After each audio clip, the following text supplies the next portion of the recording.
প্রধানমন্ত্রীর একক ক্ষমতা সেইটাই কমানোর জন্য সব রাজনৈতিক দল একমত হয়েছেন কি তিনি সমস্ত জীবনের 10 বছরের বেশি থাকতে পারবেন না। 16 বছর থাকার আরো যদি আগের 5 বছর যোগ করে 21 বছর হয়, তার পরিণতি তো আমরা দেখেছি না, হাড়ে মাংসে মজ্জায় টের পেয়েছি।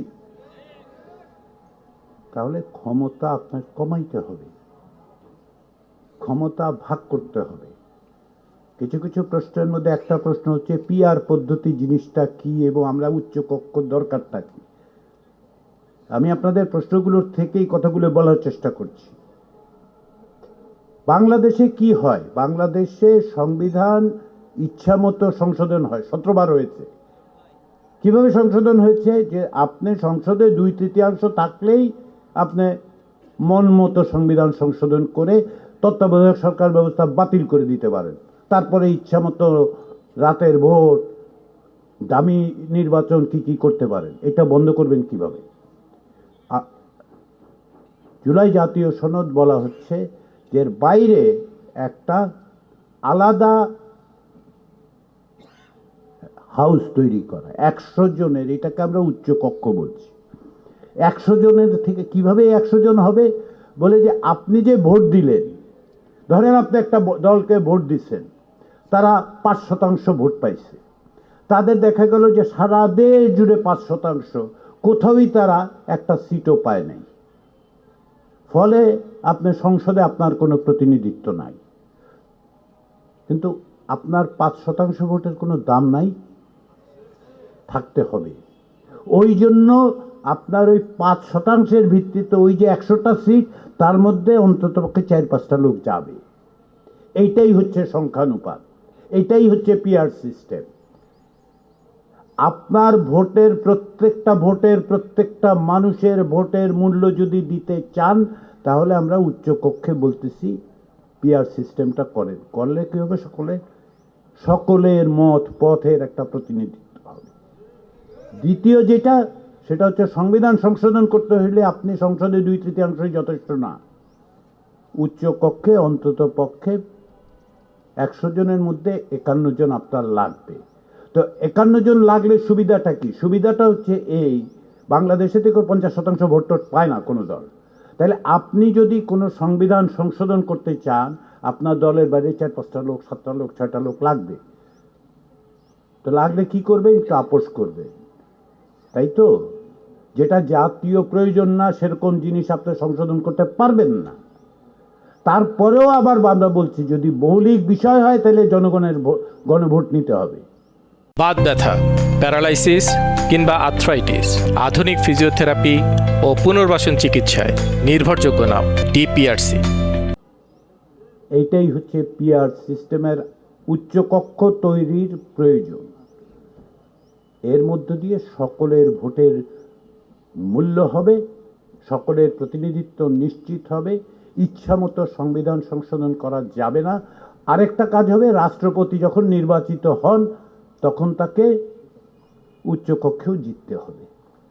তো জিততে হলে কি হবে? তা ভালো লোক দেবেন, সকলের কাছে গ্রহণযোগ্য লোক দেবেন, যে লোকটা সৎ, যে লোকটার কাছে আমরা আস্থা রাখতে পারি। রাষ্ট্রের প্রতিনিধি যেন আমাদের সকলের শ্রদ্ধের জায়গা তৈরি হয়। আমরা এখন এই যে বিষয়গুলো, ভোটটা কিভাবে দেবেন, ভোটটা দেওয়ার ক্ষেত্রে খুব সহজ। আপনারা যখন যাবেন আপনাদেরকে 2টো ব্যালট দেওয়া হবে। একটা সাদা ব্যালট, সেখানে মার্কা থাকবে, নাম থাকবে, আপনার প্রতিনিধি যাকে মনে চায়, আপনার বিবেচনায় যে লোকটা আপনাকে প্রতিনিধিত্ব করতে পারে তাকে ভোট দিন। আর গোলাপি রঙের ব্যালটটাতে আপনাকে দেয়া হবে আপনি এই যে প্রস্তাবগুলোর পক্ষে আছেন না বিপক্ষে আছেন, হ্যাঁ অথবা না। তো অনেকে বলে যে ওইখানে তো মার্কা থাকবে, সাদাটার মধ্যে গোলাপিটায় কোনো মার্কা থাকবে না। আমি বলি মার্কা থাকবে, একটা হচ্ছে টিক চিহ্ন আর একটা হচ্ছে ক্রস চিহ্ন। টিক চিহ্নটা হচ্ছে গণভোটের মার্কা, টিক চিহ্নই হচ্ছে ঠিক টিক, চাইলে পরে ঠিক, সিল দিন টিক, ঠিক আছে? এইটাই বলেন। ফলে মার্কা থাকবে এবং সেই মার্কায় আপনারা ভোট দেবেন। ওনারা ক্ষমতায় থেকে বাস্তবায়ন করার জন্য আপনার সম্মতি চাচ্ছেন। 2026 সালে যে গণভোট হচ্ছে সেখানে কেউ ক্ষমতায় থাকার জন্য আপনার সম্মতি চাইছেন না। 12ই ফেব্রুয়ারি যদি এই গণভোট এর মধ্য দিয়ে ইতিবাচক ফলাফল আসে, যেটা আমরা আশা করছি, যার জন্য আমরা চেষ্টা করছি, যার জন্য আপনাদের সকলের চেষ্টা আছে, তাতে কি হবে? তাতে কি অধ্যাপক ইউনূসের সরকার আগামী 5 বছর, 2 বছর, 9 বছর, 10 বছর থাকবে? থাকবে না। তাহলে গণভোটটা হচ্ছে কেন? গণভোটটা হচ্ছে কেন তার জন্য আবার একটু 1991 সালের গণভোটটা মনে করুন। 1991 সালের হ্যাঁ না ভোটে কি ছিল? জাতীয় সংসদ তৈরি হয়েছে, আপনারা ভোট দিয়েছেন, প্রতিনিধিরা গেছেন, তারা সিদ্ধান্ত নিলেন, যেহেতু তারা মনে করেন অধিকাংশ বাংলাদেশের নাগরিক রাষ্ট্রপতি শাসিত ব্যবস্থার বদলে সংসদীয় ব্যবস্থা চান, তারা সেইভাবে সংবিধান সংশোধন করে আমাদের কাছে জিজ্ঞাসা করলেন যে এটাতে আপনাদের সম্মতি আছে। তার মানে কাজটা আগে হলো, তারপরে আমাদের সম্মতির জায়গাটা তৈরি হলো। এইবার কিন্তু তাও হচ্ছে না। এবার যেটা হচ্ছে, সংখ্যাগরিষ্ঠ দল সংখ্যালঘিষ্ঠ দলের বিষয় না। এবার প্রথমে আপনাদের কাছে আসা হচ্ছে, বাংলাদেশের নাগরিকদের কাছে আসা হচ্ছে যে আপনারা বলুন 54 বছরে আমাদের যে বিচার ব্যবস্থা তৈরি হয়েছে সেটাকে আমরা অব্যাহত রাখবো। যেই বিচার ব্যবস্থা বলে রাষ্ট্রপতি একটা দণ্ডিত অপরাধীকে ইচ্ছা মতো তিনি মাফ করে দিতে পারেন, সেটা আপনারা রাখতে চান না চান না? সেটা বদল হতে চান না চান না? এইটাই আপনার কাছে। কে করবে? সেটা আপনাদের প্রতিনিধিরা করবেন। সেই জায়গায় আপনারা যাকে ইচ্ছা প্রতিনিধি পাঠান। আপনার দল ভিন্ন হবে, মত ভিন্ন হবে, আপনার পাশে যিনি বসে আছেন তিনি এক দলে ভোট দেবেন, আপনি এক দলে ভোট দেবেন, আপনার বাড়ির লোক অন্য জায়গায় ভোট দেবে, দিন। সেটাই হচ্ছে গণতন্ত্র, সেটার জন্যই আমরা লড়াই করেছি 16 বছর। কিন্তু দেশটা চলবে কিভাবে,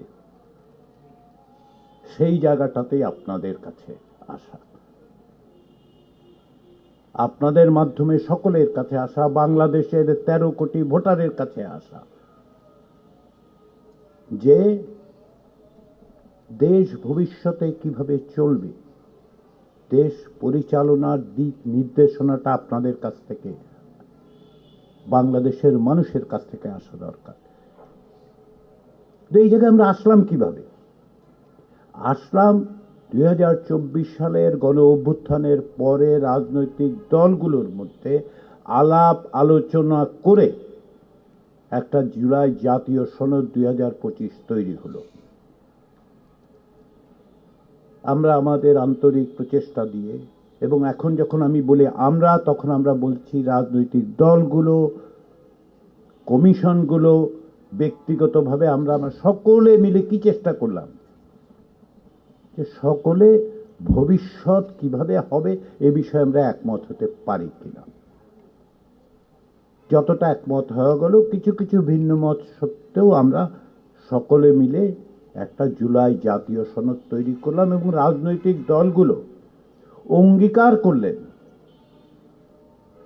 যে এই সনদে বর্ণিত যে সমস্ত বিষয়ে ঐকমত্য হয়েছে সেগুলো তারা বাস্তবায়ন করবেন। এই জাতীয় সনদ সংবিধানে অন্তর্ভুক্ত হবে এবং সুস্পষ্টভাবে জনগণের ম্যান্ডেট নিয়ে সেটা করা হবে। জুলাই জাতীয় সনদের কিছু বিষয়ে ভিন্ন মত থাকলেও গণভোট অনুষ্ঠানের ব্যাপারে রাজনৈতিক দলগুলোর মধ্যে কোনো রকম ভিন্ন মত ছিল না।